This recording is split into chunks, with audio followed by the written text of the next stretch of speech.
But we want it to be on our terms. We want it to be in accordance with our law. And we want it to be fair. Nicholas Pullen is a lawyer specializing in media and communications at HWL Ebsworth. He joined us from Melbourne, Australia with more. Good to have you on the program with us. Tell us the argument for this legislation, first of all, to make these tech giants share revenue they make from domestic media content. How have Australian media been hurt by these tech giants? Well, it's primarily to do with what is perceived, and I think quite rightfully, the imbalance between the digital platforms aggregating news from the news media organisations here in Australia. And I think the impetus has really come from, you might say, the polarisation of the media here in Australia, which really comes down to just two major organisations, and the main one being the Rupert Murdoch organisation of News Corp. Has put an immense amount of pressure in relation to saying, look, fair's fair. These Google and Facebook platforms, they're aggregating our news. We're not, A, getting paid for it, and B, not being recognised for it. And there's got to be you might say, a fair divvying up in relation to the monetisation that's occurring through these digital platforms. Mm-hmm. So what comes next here? Do you think this legislation will pass? And if it does, how will media companies then get their fair share of the revenue? Well, the Australian government has really put this on a very fast track. The proposal has just come out today for consultation, and there needs to be responses by the end of August, so only another 4 weeks. And after that, there is a code of conduct that is proposed to be put into effect.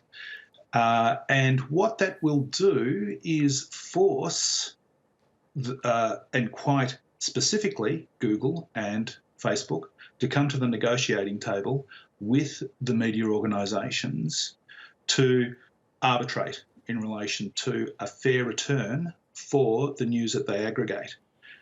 And it's actually even more than that, because the Code of Conduct will also be regulating you might say, the algorithmic way of how news is presented on these digital platforms, meaning that if there's going to be changes in the way that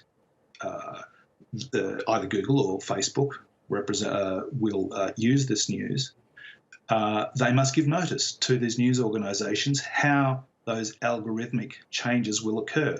In other words, if an organisation doesn't come to the table and doesn't arbitrate correctly, then they cannot be prejudiced by either Google or Facebook in the way that the news is presented. You know, this is the first of its kind legislation in the world that we're seeing here in Australia. We've also seen the CEOs of some of these, big tech companies testify before U.S. Congress this week over their market power. Do you think this is kind of a reckoning for these big tech companies? What are the larger implications here, do you think? Well, there have been attempts through copyright laws in France, Spain and Germany in relation to this, and they have failed. So it's going to be very interesting to see how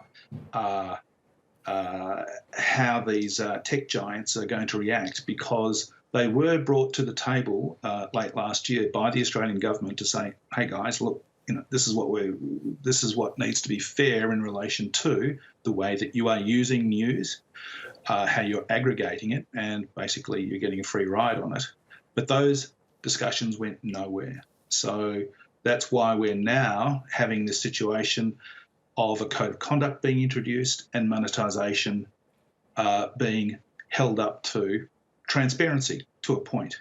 And I must say there are quite if the tech giants down here in Australia don't conform, there are some very heavy penalties involved, anywhere up to infringements up to $10 million or 10% of their last 12 months turnover. So the ramifications are quite great which it's going to be very interesting to see how Google and Facebook respond. Google has already responded saying this is anti-competitive, this is not leaving things up to the market, but we'll see.